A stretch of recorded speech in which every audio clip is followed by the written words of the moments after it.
get going here.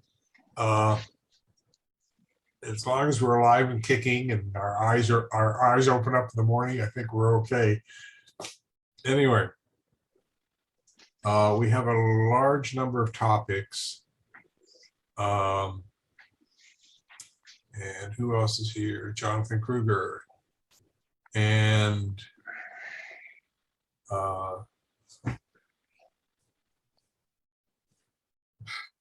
is the person who came up with the topic dealing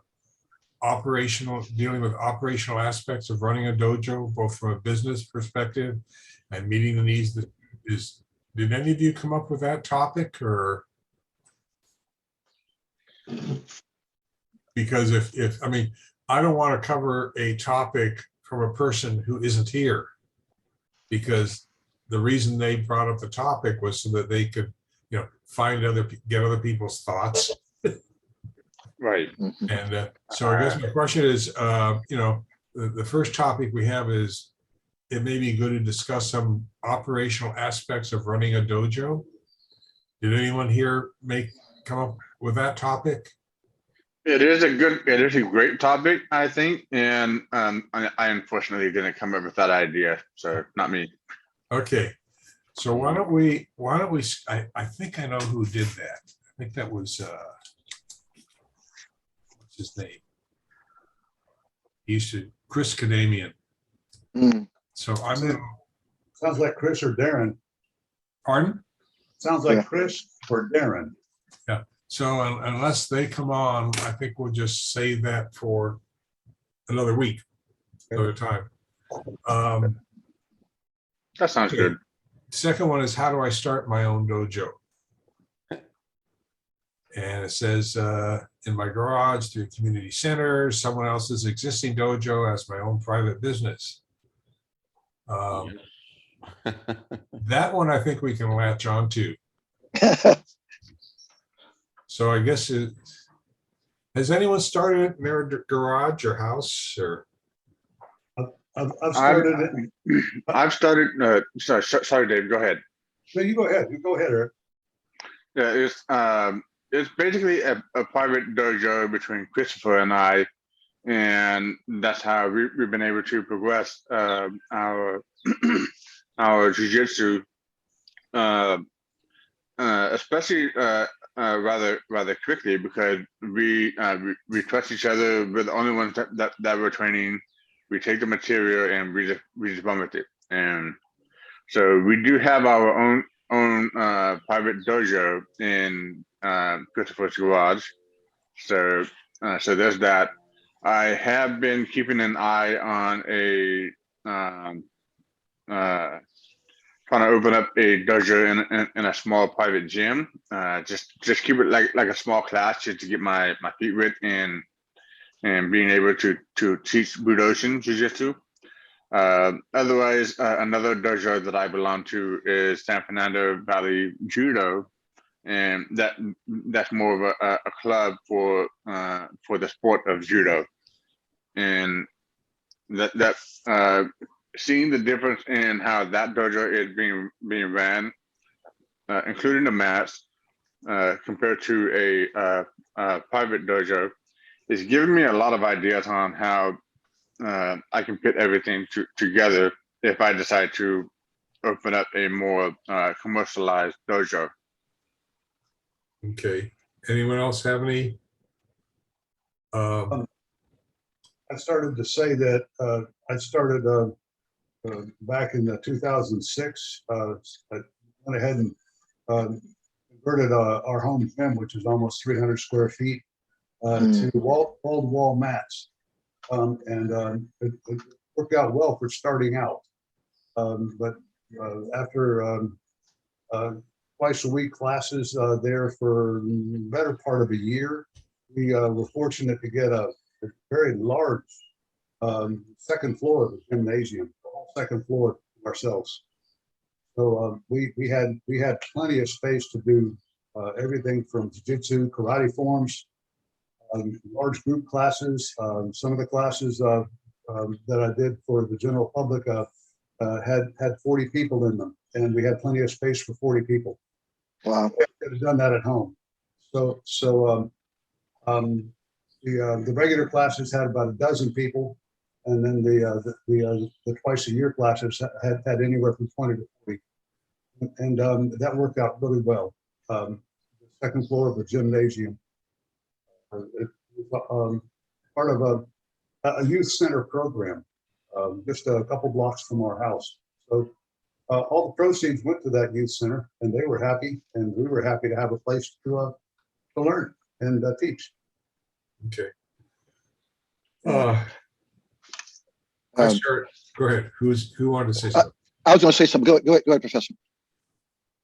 I started out and I took over the Burbank YMCA program from an instructor who had to leave.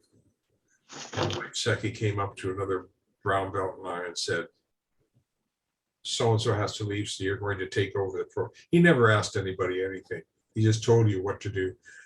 He said, you're going to take over the Burbank YMCA. Our response was, we're only first degree brown belts. He says, now you're black belts, act like it. But that's the way he did promotions anyway. But I've always worked through community agencies. As far as starting it in your own home, again, this depends upon the state you live in. But I always encourage people, make sure that your homeowner's insurance covers you for liability or belong to a national jiu-jitsu organization that can provide you with liability coverage in case something happens, because otherwise you don't want an injury that's going to kick you out of house and home, for lack of a better phrase. But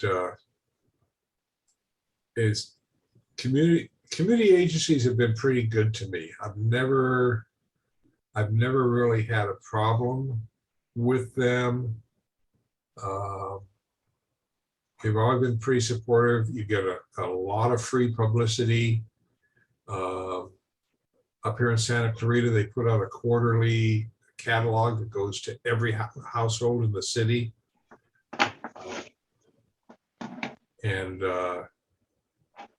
that's, plus the me, I've got about a 50-50 chance of getting, if I send an article into the local paper, they'll publish it. That's how desperate they are for news up here. Anything different, but it's with a community agency, you do have to meet their criteria. I think the fact that we're a non-profit IRS 5 charitable educational foundation, according to the IRS officially, I think that helps us, because it's I think we've only had one situation where someone wanted to come after us at the city of Santa Clarita. I mean, if that person who had been injured came to us and said, we've had these expenses, we'd like to be reimbursed by your insurance company, I probably would have given them the address, the insurance company would have taken care of it.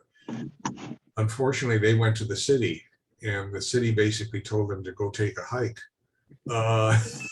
Because they had signed a participant release with the city, they had signed our participant release, and in which they had agreed, that excessive medical expenses were their own responsibility. So which is also, you want to make sure that you have a good solid participant release that works in your state, and that's one of the few times I will say, I can send you a copy of my participant release. The AJA has some, but always get it checked by an attorney in your state to make sure it works in your state, because you don't want to have something in there that invalidates the whole thing. And how many times has someone in 53 years now, I've never been threatened with a lawsuit. We get maybe one insurance claim every 6 or 8 years. On the AJ policy. I mean, we get owies in class, stuff happens, but it's the key is to cover your derriere. Because if you don't cover your derriere, dairy B gets shot. So anyways, that's the only main thing is make sure you are covered. And that's just because that's the way things are in the United States. Other countries, you get hurt, tough. That goes back. The other states, I think other countries are still like the US was in the 60s. You got injured doing a martial art, a judge would simply say, well, that was stupid of you to do. So anyway, yes, go ahead.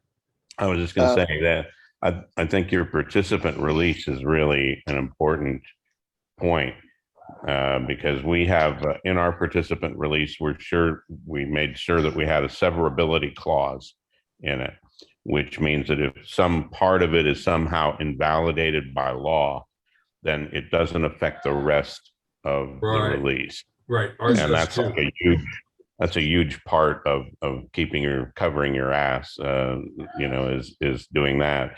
And I think I've done a little bit of legal research on the issue, and I think there's only been one case that was successfully prosecuted against a martial arts instructor in New York.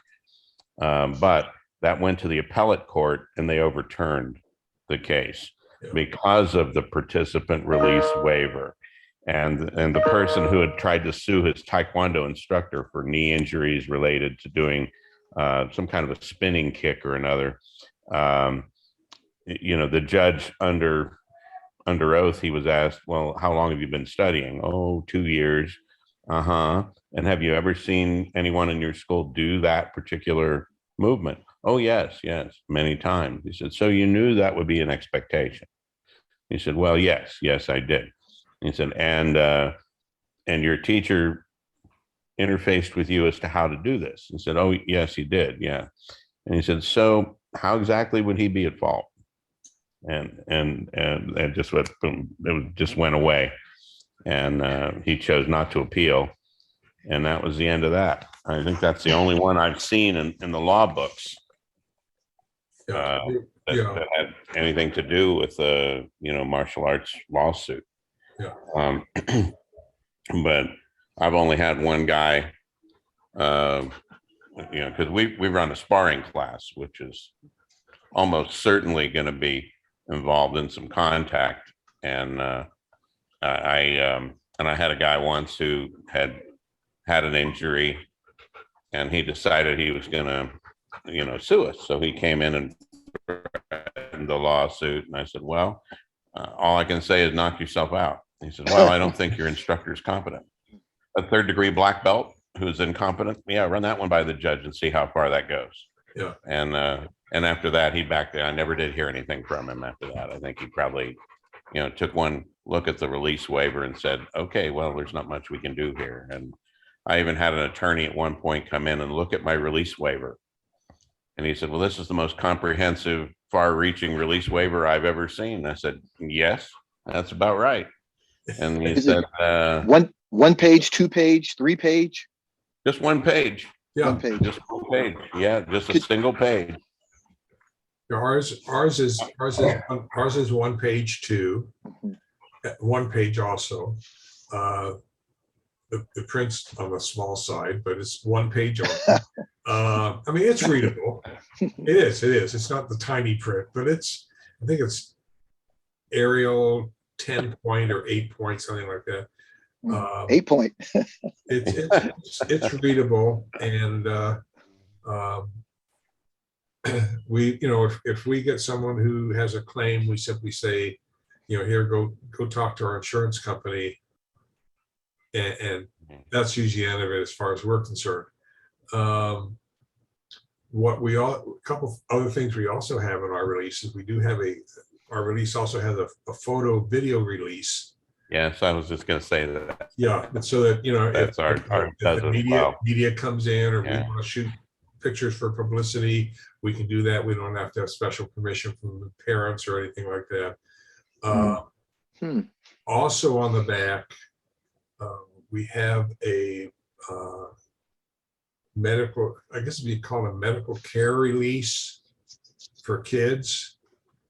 Because in California, unless it's a matter of saving a kid's life, a physician cannot touch a kid without parental permission.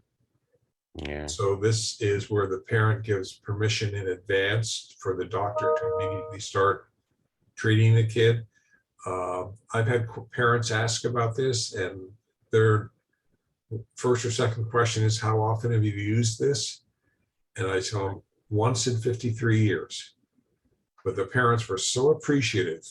I mean, they were so happy that their kid was, kid ended up with a sprained neck muscle. But yeah, we've never had to use ours. How do you say that? What do you call it? I used to let kids practice in my classroom during lunch, and his girlfriend had him in a headlock on the ground on a pin, and he decided he was going to try and get out of it. He developed a great deal of respect for his girlfriend. But the paramedics took him away on a bodyboard, the whole 9 yards. Oh man, kid was in sheer pain, and it turned out to be a pulled neck muscle. But as an instructor, you don't know what the injury is. Which brings up just one other item that we really should move on. If you have to fill out an accident report, okay, and I've filled out, at the junior high school, I did 5 or 6 accident reports a semester, and after the first couple, the administrator said, "Don't worry about it, just fill them out. The city files them." But in any case, the one thing you did say is and I've heard this from other sources, is do not attempt to do a medical diagnosis of the injury. If you want to say injured right arm, fine. Don't say broke, sprained. Don't use any medical term, because you're not qualified to make that kind of diagnosis. So if we have an injury, we'll say injured left ankle. They hurt themselves, but you don't know what actual problem is. Let a doctor do that. So anyway, let's get back. Professor, I just wanted, because you were talking about how to start a dojo. Well, do you start with the structure first or students first? I think that's another kind of question. Yeah, that's a good question. I think it depends. If you're like Eric and you're starting it out in your garage, okay, and that evolves to a space in a gym. Once you go to a space in a gym, you've got to quote unquote start advertising. And so you've got to say, okay, what are the students going to learn? What are the criteria for the students? You have to do all this stuff. I probably was lucky in that I went through when I wanted to teach jiu-jitsu for the school district, they said, okay, what are your objectives? What does a person have to do to pass each test? And they came up with all these criteria, and I finally had to write stuff down. And that's the hard part. And eventually, so you've got that built structure. The structure has been modified over the years. I'm not going to go into all those details unless someone is tremendously excited about that. But you do have to, if you're going to have a program through any kind of venue, whether it be, just holding a class in a gym or a park department or your own program, you have to have structure. Students need to know where they're going, what's required of them. Parents want to know that. Okay, it's just good PR, other than saying, you're going to learn jiu-jitsu, trust me. And that may have flown well in the 60s and 70s, but today, parents want to know what they're getting. And that's the hard part for any sensei, is to come up with what is the structure. What are you going to require? And you may belong to an organization that has criteria set up already, and that's fine. I've had instructors, get my student handbook and then change it around a lot. That's fine with me. I mean, teachers are tremendous thieves. And if we see a good idea from another teacher, we'll take it and use it or modify it for our use. And some teachers get really upset about that. That's just sharing the wealth.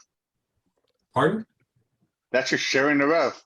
Right, sharing the road. I mean, I have, if someone wants to use my ideas, I think it's terrific, because it shows, gee, I did something right, maybe. And they may improve upon it. Then I'll steal their idea back. But and that's another issue. Is some teachers are. Sensei, I never gave it a second. I never gave it a second thought. I just used your structure that worked very well for me coming up through the ranks. And then as I kept working with it, I made streamlines too strong of a word, but I found ways to operate more efficiently in class without really changing the structure of what you have. That's still in place, but being able to take something that used to take 45 minutes and have it now take 15 minutes was what I wanted to. That's the efficiency I wanted to create. Right. So we still use. All these years later, we still use your basic structure. Yeah, and that works. That's fine. I mean, George Cushionen up in Canada has also taken my structure and modified it. Mm-hmm. And I always go back to what Seki said, which is jiu-jitsu is jiu-jitsu is jiu-jitsu. And I know the instructors that move stuff around and make different requirements at different ranks. But by the time they get to black belt, everybody's about the same place. And that's really my only concern is if, how do you say it? Although I don't consider a first degree black belt a finished product, a first degree black belt, they all have a common foundation. And that's what's important, is that they can work with each other. They understand each other to some extent. They've got a sound common core of techniques. And so how you get there as a sensei, I'm not going to tell you what comes first, what comes second. Because when I set the belt rank requirements up, it was, I was doing a lot of guessing at first, and things have been moved around.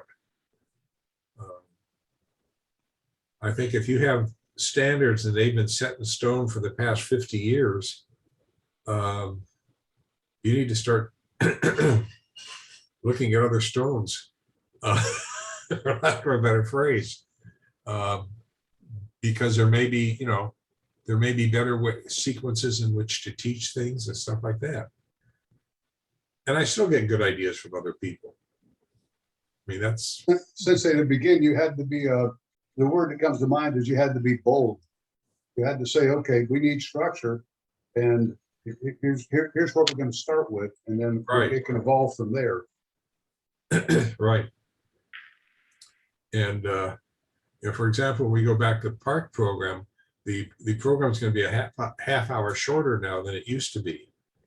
And I'm hoping that we'll still be able to cover, quote unquote, the same material, but there's going to be a greater responsibility on students to practice outside of class, because we're only holding class once a week. but it's something where I think they can do it. I think if I stop talking so much at times, but Seki got that way as he got older too. He'd spend the first 20 minutes talking. And you'd have students dying on the vine, sitting around the mat in a formal sitting position. And I think he did it to see who could put up with it. But anyway, okay. So back to the topic of starting a dojo. Right. Having that structure as we've been talking about is an excellent idea. I love how you have everything structured for your online program.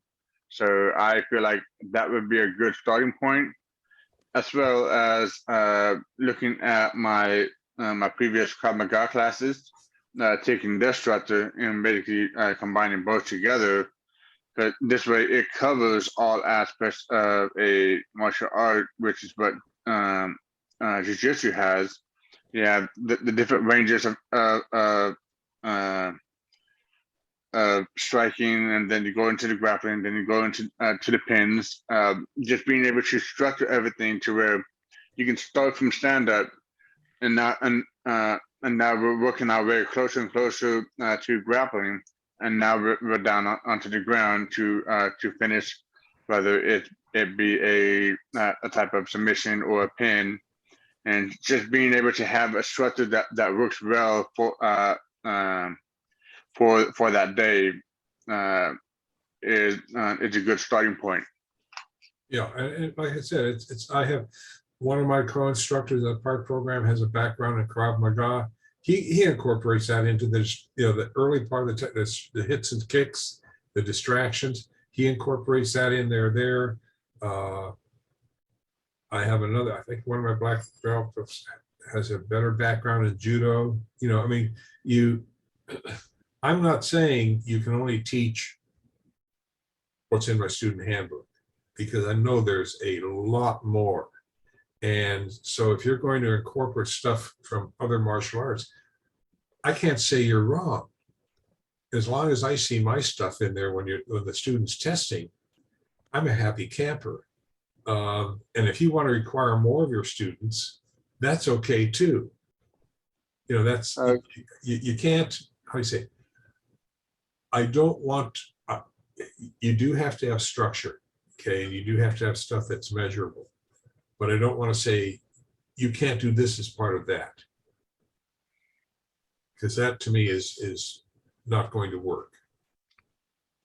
Because I've seen people who do that, and they end up at for lack of a better phrase, at the short end of the stick so many times, because there are different ways to do things. Now, question: how many techniques are in your Densho big book? The big book has, I think, 850 to 870 techniques and variations. And how many is in your student handbook that you can remember off the top of your head? I think by the time a person gets to black belt, they have learned maybe 60, 70. So we have a wide range of techniques that we can work with. Yes. And as I forget, there's one person who about a month ago because of their age, they were having a trouble with the ukiyo-toshi that I quote unquote officially teach for purple belt. Where you jump up and turn, you flip the person over, take the person over. And so I said, well, if you look at the student if you look in the big book, there are, I think I found about 8 or 10 other ukiyo-toshis. I said, find one that works for you. And he found one that works for him. Because on the test, it says, do an ukiyo-toshi. And that's probably one of the niceties of Seki using all that generic terminology, is that there are, I mean, I can think of, if I asked Eric to do a Ipposionagi, one arm hip throw. In my mind, I could come up with at least a half a dozen different ways to do a one arm hip throw, variations. Now, when I teach it, I only teach one or two. But there's nothing that prevents you on the test from using one of the other ones, if you find one that works better, variation that works better for you. So that's the nicety of the Densho, is it gives you, you're going to have your core technique, but then you've got different ways of setting up that core technique. Mm-hmm. And that's the, there is a song somewhere of different ways to do something. And I can't think of the song. The phrases in the back. 50 ways to leave your lover. What? 50 ways to leave your lover. Paul Simon. Right, that's it. That's it. 50 ways to leave your lover. Leave your lover. I mean, that's it. There are many ways to do the same thing. And that's where the Densho comes in. And for example, on Ipposionagi, initially, I'll have the student, reach up with their right arm and grab as high as you can on their shoulder. Okay. Mm-hmm. By the time they're at purple or brown belt, they won't even grab the shoulder, because what I've taught them since then is to come up under the person's armpit, raise your arm up as high as you can, because that lifts the uke up off the ground to an exhale, and then just bend your arm and trap his arm right at the armpit or shoulder in your arm and hold that tight. And that's a lot faster and a lot more efficient than grabbing. And students have transitioned to that. Some still prefer the grab, but a lot of them they just slide that arm. They don't even grab it. They just slide that arm up there, trapped, and they're already into their throw. Because it's, how do you say it there? Once you do that trap, and you're turning at that point. Okay, it's almost a single motion. And they realize, gee, I don't need to grab anymore. And the other reason for that is because what do you do if you have an attacker who's not wearing a judo gi or a t-shirt? Yes. I mean, yes. How do you grab onto them? Yes. Well, if you're lucky, they have shoulder hair. If not, Bruce Lee versus Chuck Norris. If not, or they shave their body, as some young men do that. Okay, you're out of luck. Okay. Anyhow. Grab his hair. That's a good one. And then with Katsugo, they just say, well, if he's got armpit hair, grab the armpit hair. Grab something. That's gross, but it sure works. It hurts to have that hair grow. There are other things you can do with people's armpits too, but they're funnier. Anyway. You should write a book on that. I'll just do one for you. This is from Seki, and he was serious. If you have your uke's on the ground and you're holding his arm, you take the heel of your right foot, put it in his armpit, and start vibrating the heel of your foot. The person will crack up laughing. I'll crack up laughing. That's what it does. That's the natural reaction. Okay. The person will crack up laughing. And they don't want you to stop because they're laughing so hard. And it's on the street, then, how can a person claim that you're hurting them if they're laughing?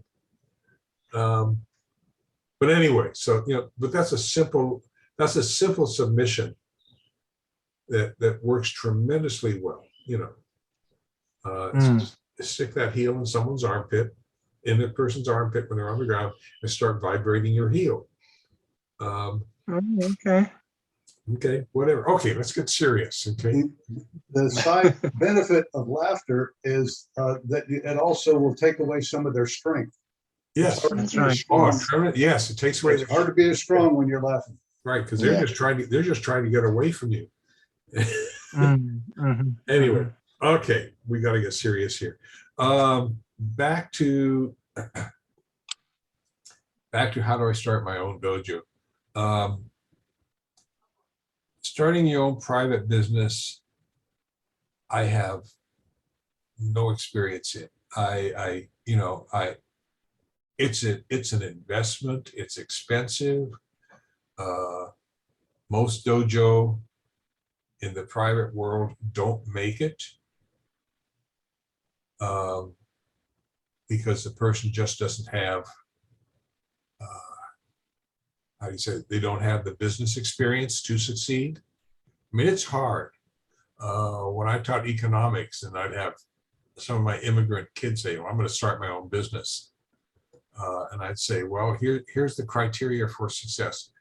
First of all, you've got to make sure you have enough money, because some people will go into teaching and martial art as a quote unquote full-time business. Others that are smarter will make it a part-time thing after their regular day job. Okay, Mhm. and they have a chance, unless you really have something going for you, or you, but they will. If you start your own business, you have to have enough money for you and your family to live on for at least a year. Oh, yeah. It's number one, because you can't afford to take money out of the business. Number two, if you haven't made a profit at the end of the first year, but you're still in business, you're breaking even, odds are you're going to make it. Okay. Mm. The problem is that most people, if they're in the red, they don't have money to keep the business going. That's why they close down. But if you can break even by the end of the first year, you're probably going to be okay. Mm. Okay. The third thing, and I had one of my black belts who made this tremendous error, is you want to make sure that you're in an area with a lot of foot traffic. People need to see your business. All right. Via vehicular traffic. They need to see advertising for your business. And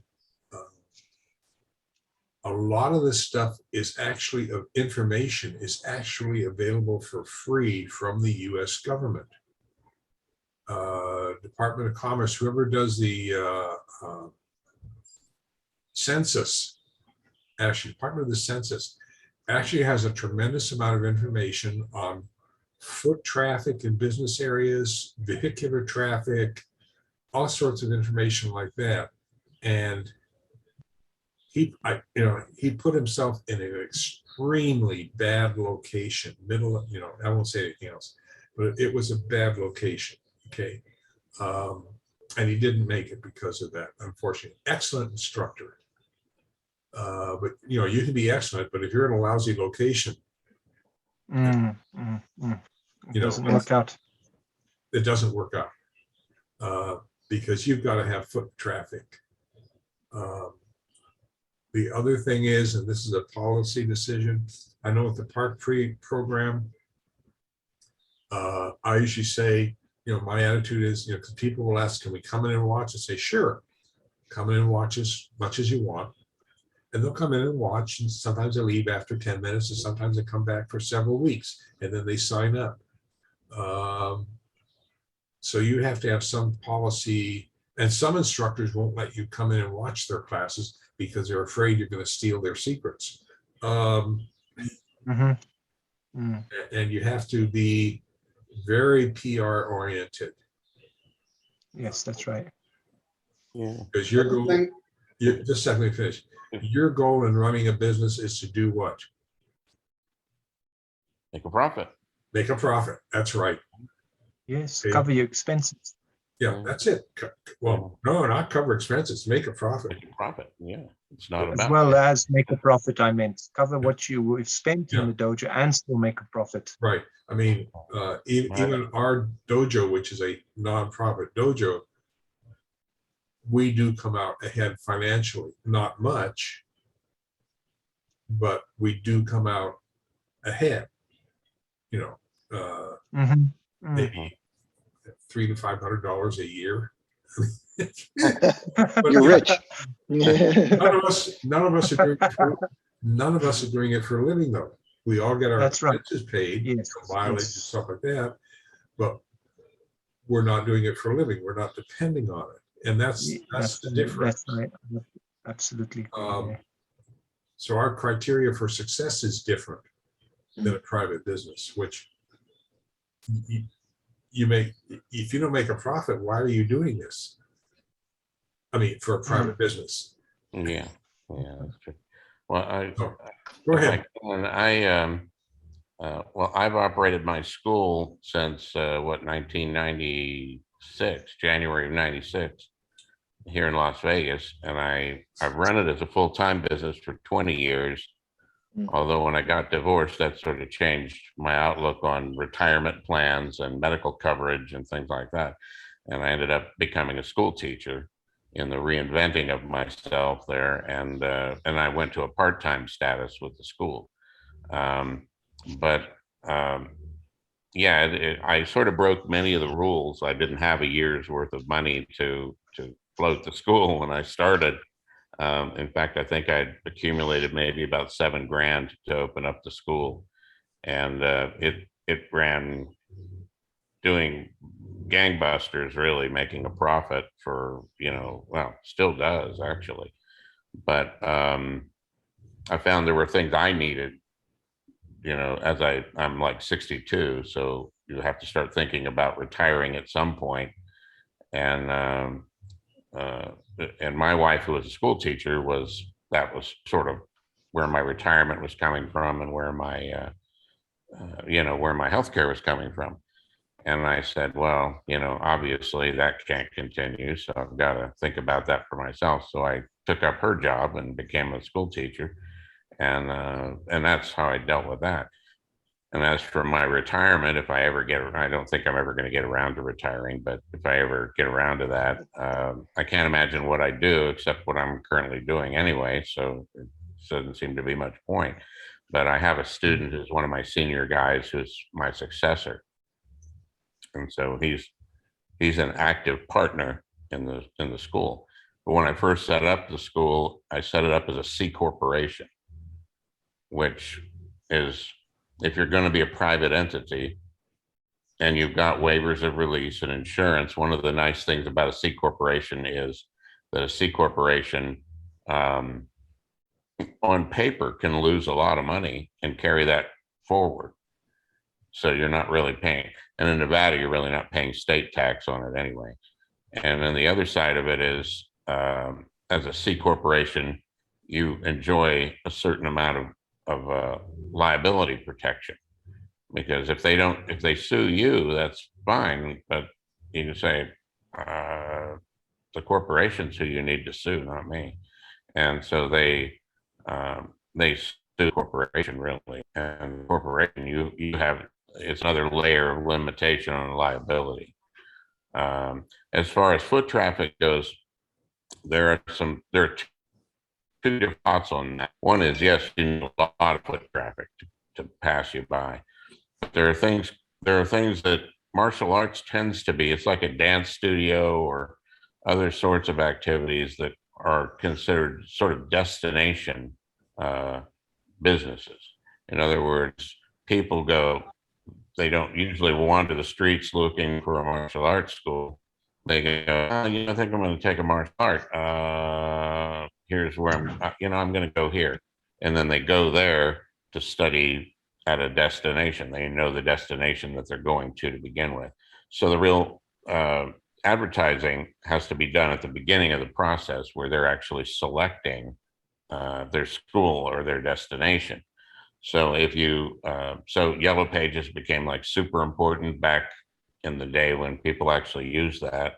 And now Google and all these other search engines become of primary importance. Having a website is of primary importance because that's where the initial cut is made for selection a lot of times. Now, sometimes people will come by and they'll just go, I'm really curious about this. I walk by it every day and, tell me about it. And so that's a different story. Then your walk-in traffic doesn't hurt, certainly. Where we were before for many, many years, we changed location just this year, but where we were before, we didn't have any walk-in traffic at all.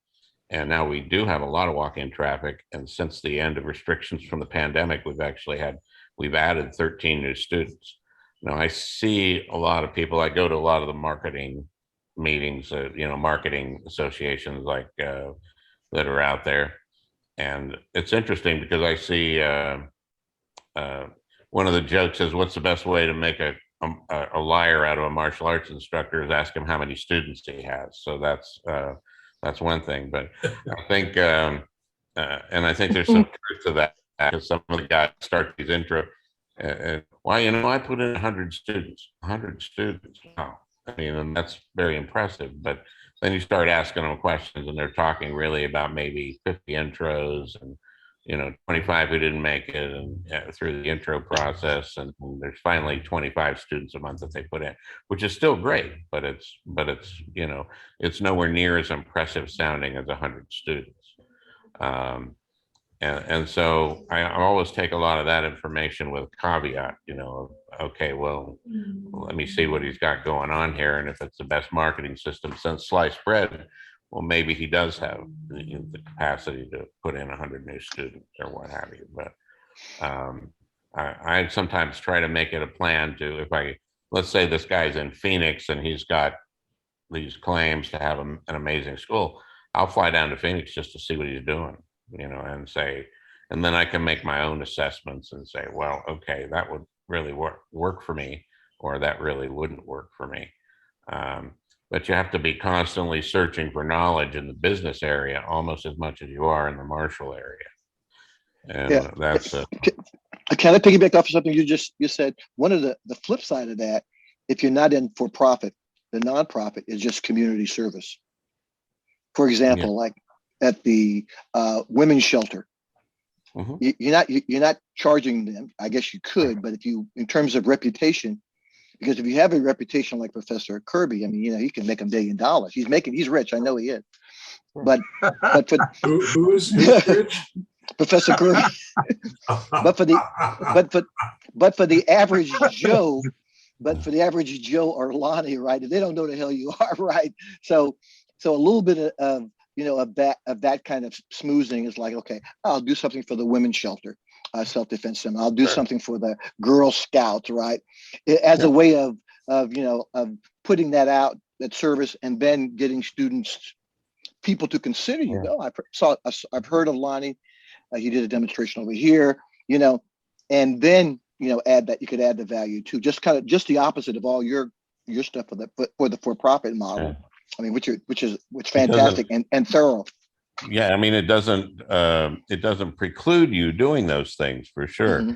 Like I have my school, but I teach at a high school that's like all the way across town from me, and I do my classes. I started with the permission of my school, a club, and so I teach martial arts for free there.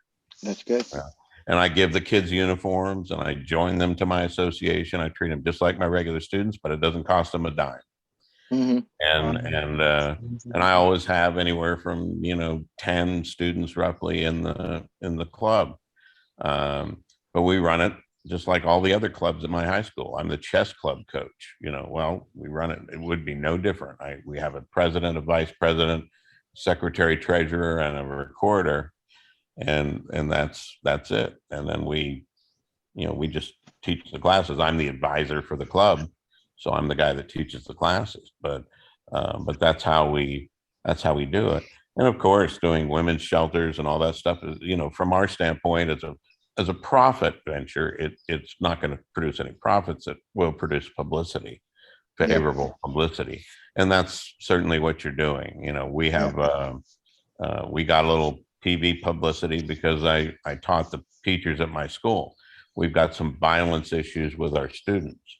So, we taught them a little bit about self-defense. We offered them free classes.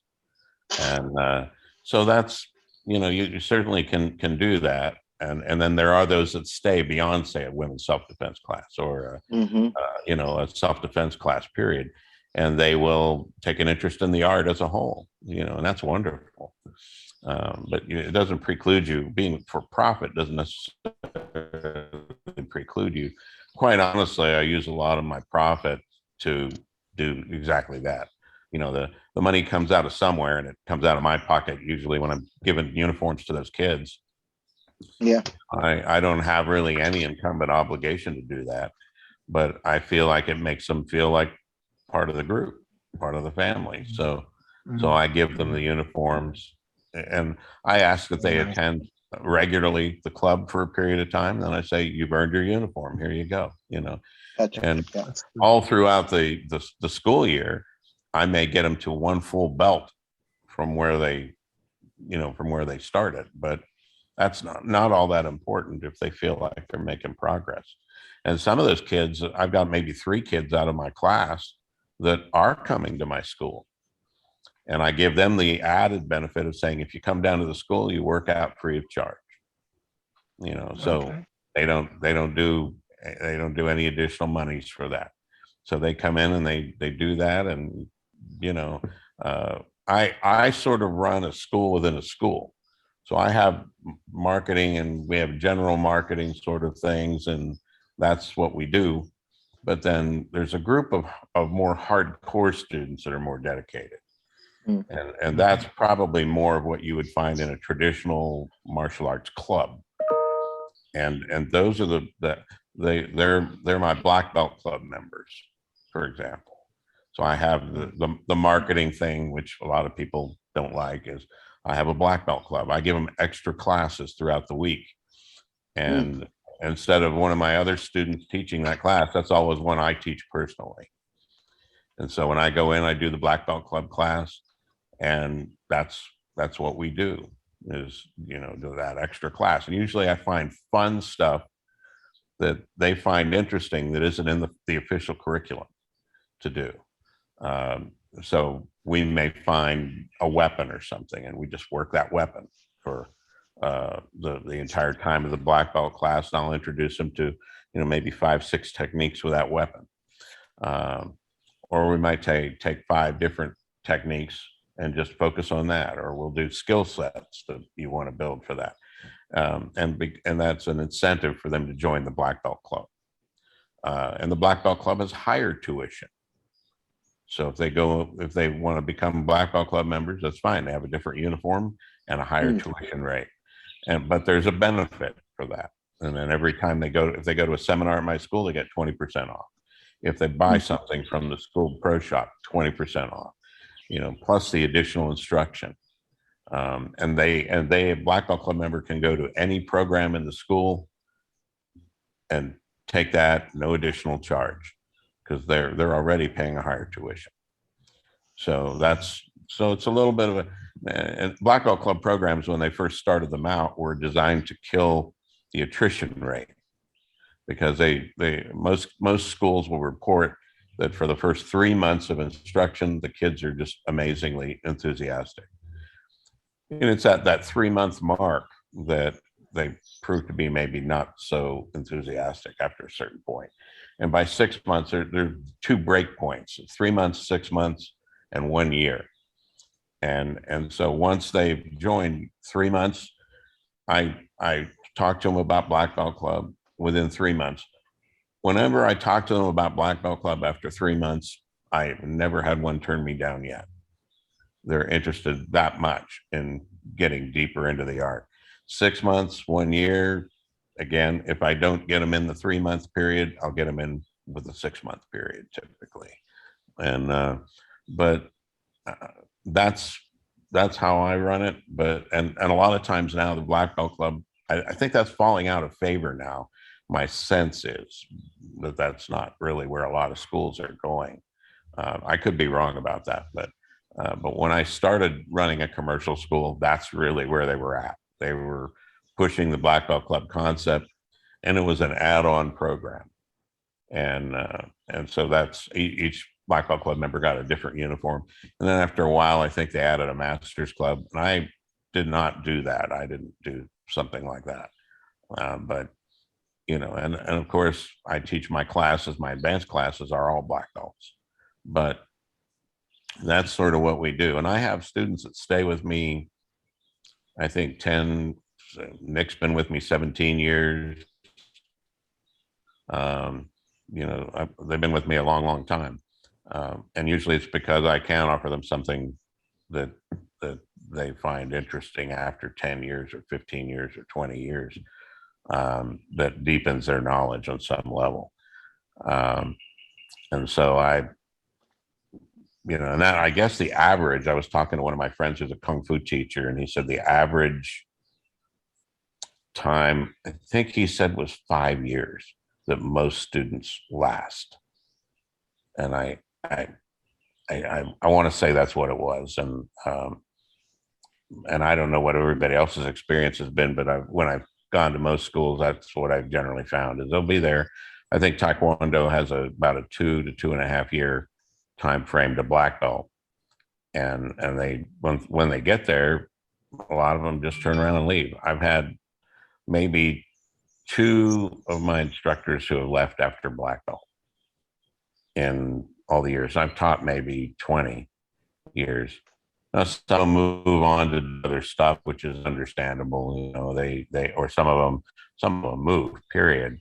I lost a lot of kids. I lose a lot of kids black because they go off to college. That's a big one. That's definitely a big one. That's a big one. But you know, it's hard for me to say, well, don't go to college, because I have 2 bachelor's degrees, 3 master's degrees, and a PhD. So I can't say, you know, yeah, don't go to college. I mean, that'd be a little hypocritical. So, and I encourage them to, you know, seek learning and knowledge wherever they can. But, you know, and many of them have come back. I've got one girl who went off to college in Washington. Well, she's running her own school now in Washington. She's a 3rd degree black belt running her own school and does distance training. I've got another guy who came through the ranks with me, and he married a woman who's a doctor, and she ended up moving to Missouri, of all places. I ask them often, you know, you moved here voluntarily, really? But nevertheless, that's where they are. And he's opening a school that's actually directly affiliated with mine. He just opened it this last month. So he's a 3rd degree black, and he's doing his thing. So the growth sort of happens that way too. I acknowledge. So I think as long as what happens is when you get advanced students and they open their own dojos, it's number one, it's very reassuring to you. Excuse me, it's very reassuring to you. You've put a notch into someone's life. I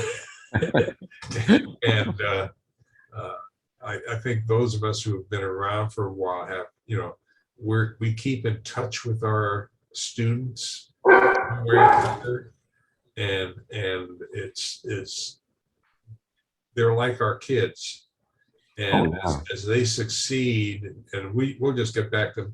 I mean, I have some kids that are kids. They're like 10 years younger than I am. I have some kids that I knew as students in the late 60s, early 70s. Wow. I'm still in touch with. And when something good happens to them in their life, you know, I still compliment them. You know, they're adults. They're almost as old as I am. But it's. How many generations have you taught, Mr. Kirby, would you think? Pardon? How many generations do you think you've taught? How many generations have I started teaching in the late 60s, and every 20 years is a generation. Yeah. 60, 80, 100, at least 3. I'd probably say 3 generations. You're working on the grandchildren now. I'm working on grandchildren now. We call them Wow, that is amazing. We call Wow. them grand students. But in any case, the point is, So we should make a grandfather sensei kind of title. You know, when you get to that where you're starting to teach the grandchildren, there should be some sort of, that's why I don't. you know, ranking. That's why I don't. I like. In all seriousness, I think one of the important things that Robert said was, if you keep their interest up, if you Yes. keep their curiosity up, that's the key to retaining them. And that is, as a sensei, that's so important to do. I know I will run, after we get done with our official 9 or 10 week session, we'll always have at least 2 or 3 weeks before the next session begins. And I'll usually do something entirely different, maybe 3 weeks with a handbook, or we're going to spend the next 3 weeks dealing with kubotan, short stick, or if they have something particular they'd like to get into.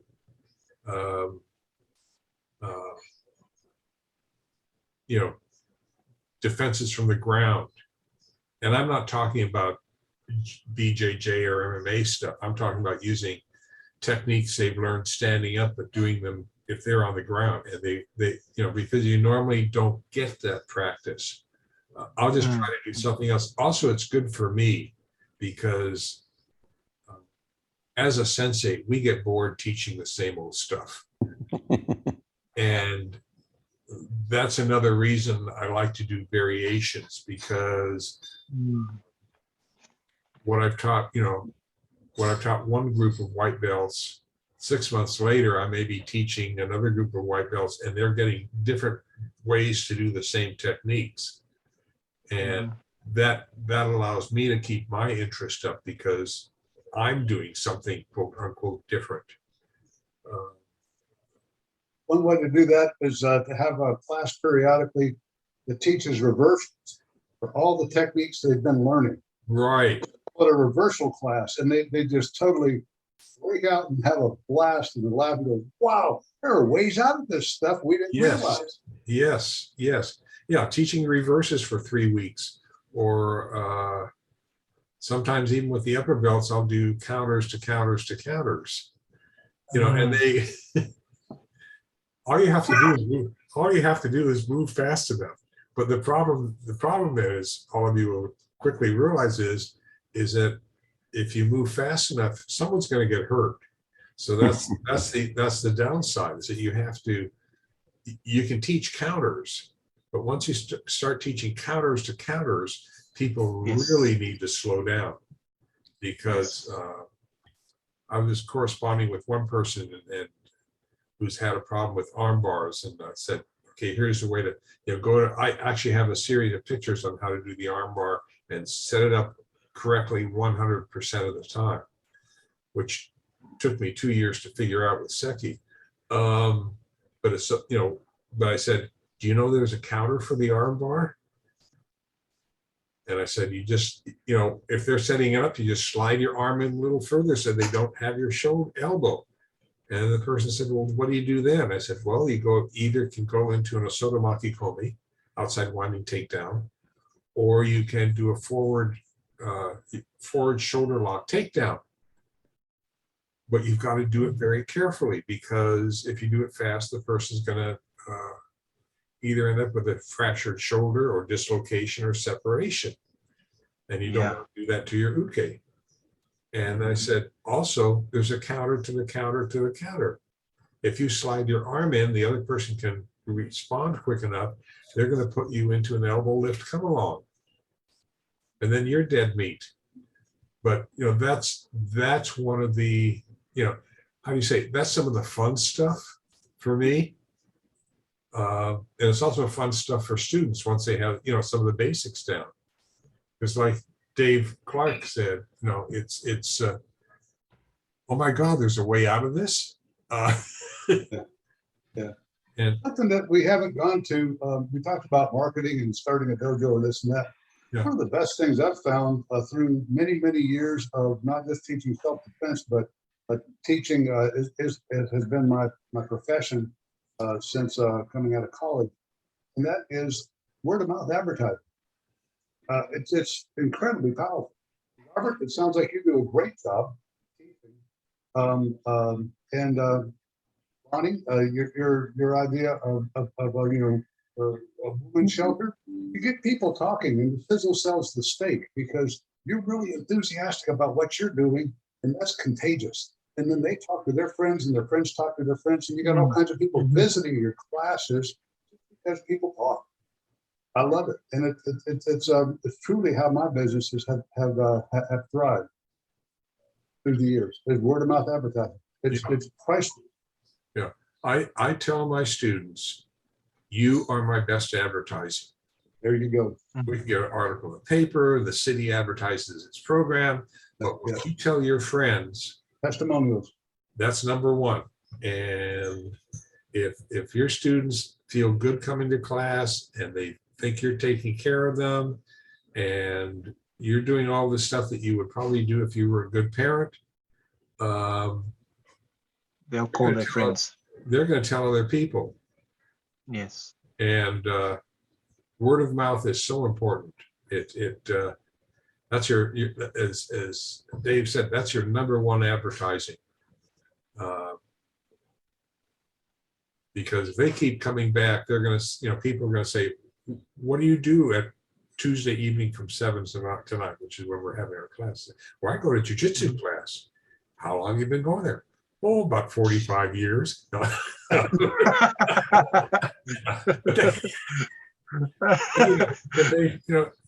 been going there for 2 years. Why are you going there? I enjoy it. It's fun. I'm learning, the instructor's great. He's got a good humor, all these, you as the instructor determine by your behavior how the students quote unquote advertise you. Mm-hmm. And I think also too, the hidden gem is affiliation. It's like the organization, AJA and, and the Budoshin. I mean, having good affiliations just kind of adds value to yourself and your credibility. Yes. I mean, I'll get people that some instructors will say, can I be an official Budoshin Jujitsu Yudan Shikai Dojo? And I have to say, unfortunately to them, no, you can't, because the BJJY is, it's not a corporation or anything like that. And I said, I would have, it's conceivable that I could have personal liability if someone wants to sue you. I said, but you can claim to be certified by the BJJY. You can claim to be a certified instructor. You can use the logo. You can say you're a Budoshin Jujitsu Dojo, but you cannot use the word official. I said, that's the only no word. Okay. And a number of schools, do call themselves Budoshin Jujitsu Dojo, and they add something to it, like, whatever they add, and because Budoshin Jujitsu is Budoshin Jujitsu, but it's good advertising for me, but like you said, it gives them credibility as well.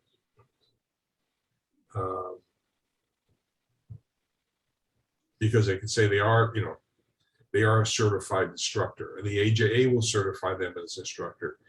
And it's anything you can do to add to your credibility. And I'm going to put the counter to that is, if I walk into a dojo and see what I call a bunch of wallpaper, and wallpaper is certificates from 25 different organizations, I'll turn around and walk out. Because there's, why is a person spending so much effort to prove what they are? And usually I'll say, if a person has some certificates of ranks posted, et cetera, and you come in there, you should be able to ask them, if it's not on the certificate, what is the address of this organization? You know, can I call them and, you know, or contact them and confirm? And some instructors will give you that information, and other instructors won't. And yeah, that is getting quote unquote kind of personal from the instructor's point of view. But the other side of the coin is some instructors think that if they do wallpaper, that it increases their credibility. And it really, you know, at some point you're engaging in you're engaging in overkill, and what is it accomplishing? Other than you don't have to paint the wall. But anyway, that's just, you know, just something to be, you know, to be aware of. If you, as Lami said, if you belong to a couple of reputable organizations, that's all you need to establish. You know, your credibility is there. Yes. You go into a doctor's or dentist's office, you don't see wallpaper. You'll see maybe 2 or 3 diplomas. Yes, that's right. And state license. You know. Sensei, you mean that if I wear a necktie with my gi, that won't add to my credibility? You wear a tuxedo too. It's something to grab onto for doing techniques. Do some nice throws like that. Type of throws. As long as it's one of those ties, as long as it's a clip-on tie. That would be much safer. That'd be much safer. Anyway. Okay. I'm going to need to leave soon here. I've got another obligation I need to get to soon. Okay. Do we want to get into, although we may lose Dave here, or do we want to save it for next time? How do we go about moving up in rank as a black belt? I've left my sensei, or he's deceased, or his organization is deceased if he had one. Do we want to get into that today, or do we want to save that? Subject. Pardon? That'll be a long one. That's going to be a long one. Yeah, we should. That's a great topic too. Okay. It's a very good topic. Okay, next week. Also on your emails, can you please list the topics? Yeah, didn't you get the I don't know. I haven't gotten the list of topics, so I didn't know what you spent today. Yeah, this wasn't on this morning's email, but the last email, and unfortunately, I think the last email sent out was on Tuesday. This was on there at the bottom. But that's okay. You're okay. So what we'll do is, I think we'll stop here, having dealt with how do I start my own dojo. Today is 5/21. Okay. And we'll go back to hopefully next week. Chris will be with us, and we can do topic number 1, the first one, which was the operational aspects of running a dojo. And then we'll go to how do I do about moving up in rank. And okay, so That sounds good. Our next meeting will be on June. When do I have it? Next meeting will be on June The 4th? 5th, I think. And then our next one after that will be on the 20. Oh, wrong. I'm looking at the wrong year. That doesn't help. June 4th and then June 25th, because the previous weekend is our wedding anniversary. And Oh, congratulations. Oh, thank you. And I'm not sure what's happening yet. Yeah, that's life. Congratulations. So yeah, it'll be 46, 47 years, something like that. Wow. Impressive. So how many dans do you have in marriage? How many what? How many dans are you in marriage now? Marriage. How many dans do you hold in marriage? How many, Tenth how many, That's what do we 10. have? Dons. Yeah. How many Yeah. dans are you in marriage now? That's 10th on. That's got to be 10th on. I'm probably 10th down in marriage or 9th down, or maybe I'm a green That's belt. I don't know. Soon you'll be celebrating your 50th, hey? That's a big one. Soon, That's a yeah. big one. Yes, I should be around for that one. So Yes, yes, definitely. And I'm sure we'd all love to be there at that one. yes. So Say that I will say that no matter how many years we're married, we will still be making rookie mistakes. Oh yes, oh Yeah. yes, I know that one. Yes, yes, we still make mistakes. yes, Anyway, yes. that's what keeps it interesting, I think, sometimes. But okay, so I want you guys to have a good weekend and the rest of the weekend. Thank you, thank you. And, Same Thank to you, you. sir. You too. Thanks to everybody. take All right. care. Thank Good you, one. everyone. Had a wonderful thank time you. talking to you all. Okay, take care. Have a good week. Okay. Thank you. Okay, All right. bye-bye. Bye.